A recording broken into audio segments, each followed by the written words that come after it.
So, stack of spuds, tripod, binoculars, and lots of toys.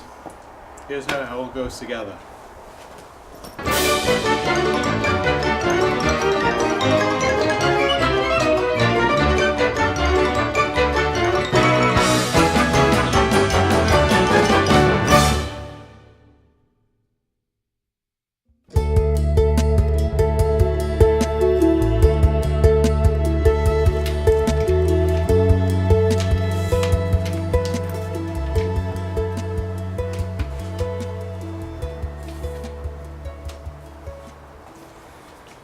Take off the head.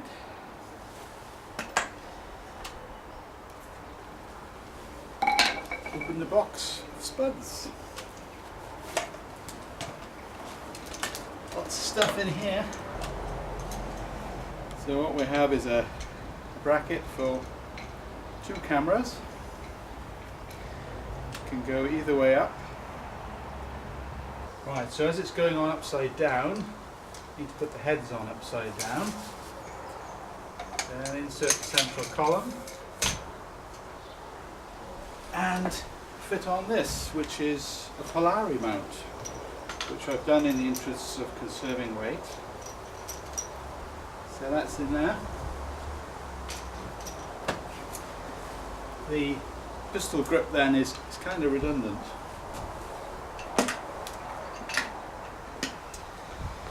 So, box of toys. So what I did, in the interest of saving weight,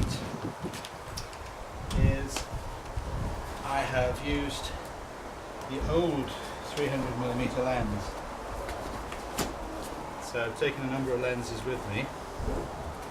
I'm going to try the battery grip, because I know in past eclipses run out of power, so I have that here. So basically I need to put on the lens and make sure I don't lose the caps, put them back in there, then that gives me the camera to fit on there. So what I need now is the mounting plate,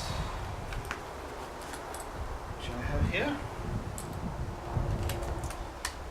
on the bottom of the battery grip.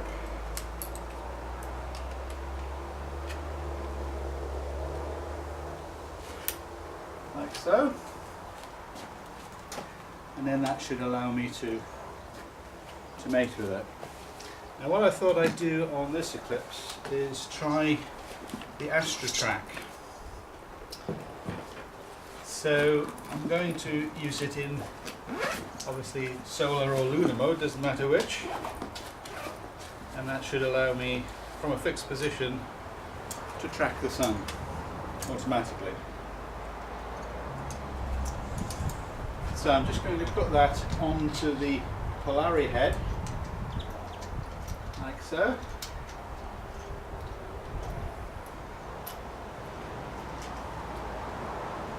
Lock it in position.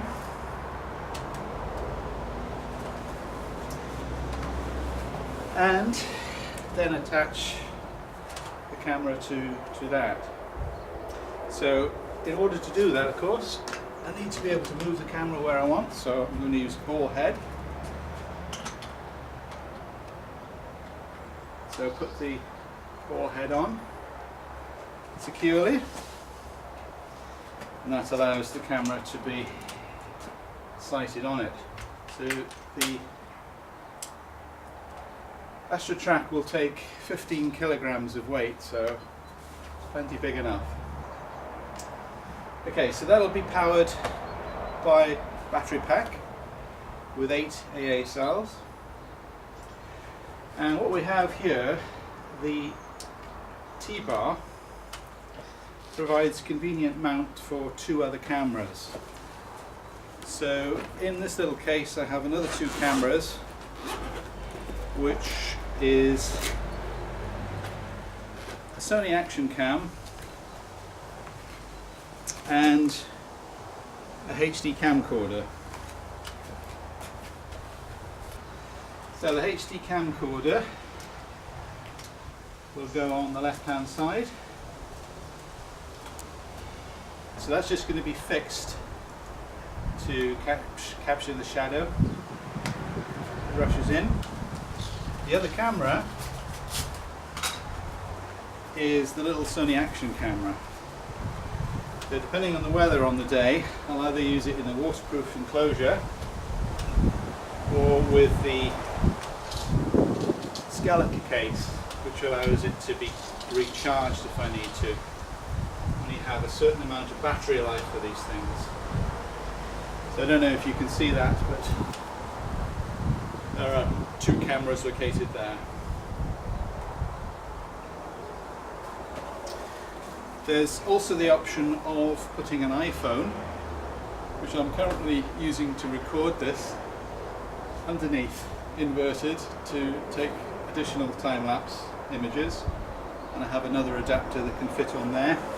Or I have this, which is one of these very manipulable tripods, like a gorilla pod, little one. These conveniently clamp on to legs of tripods or anything else that's going to be convenient in the area. And of course we have the binoculars for totality only, and we have lots of solar filters. So what I did is I made a solar filter actually for the camcorder, the little camcorder, which is going to be taped on. And I have one that fits on the lens hood of this lens, and that's been made out of an electrical sealing rose which has a convenient hole in it with mylar film. So that, as I say, conveniently goes onto the lens hood of this particular lens. It can be just taken off quickly prior to totality. If there's any winds in the area, it is quite a firm fit. So depending on how far I push it on, don't want to upset the tracking too much. So the hood will go on here, and then I will be extending to 300mm. Now I have the option of also using a 2x converter, which I also have with me, and that would extend the focal length from the 300 there to 600. So that's an option depending on how well we're feeling and how confident we're feeling. So that's my setup. Now we also have Paul, and he may be carrying additional equipment as well. But for now, that's going to be the setup on Eclipse Day.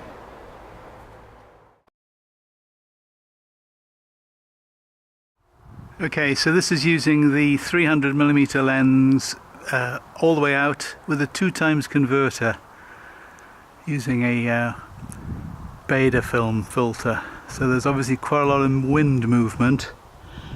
I've got the tripod half extended but the center column fully up.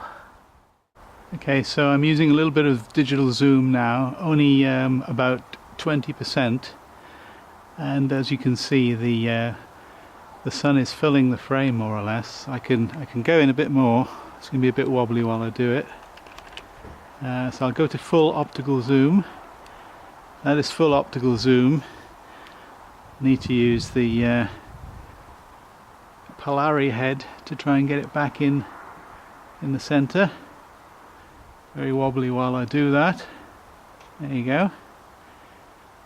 So with full optical zoom and the 2x converter with the 300mm lens, it does fill the frame. So if I zoom out with digital zoom, we're there, we have to refocus. If I take the digital zoom fully off,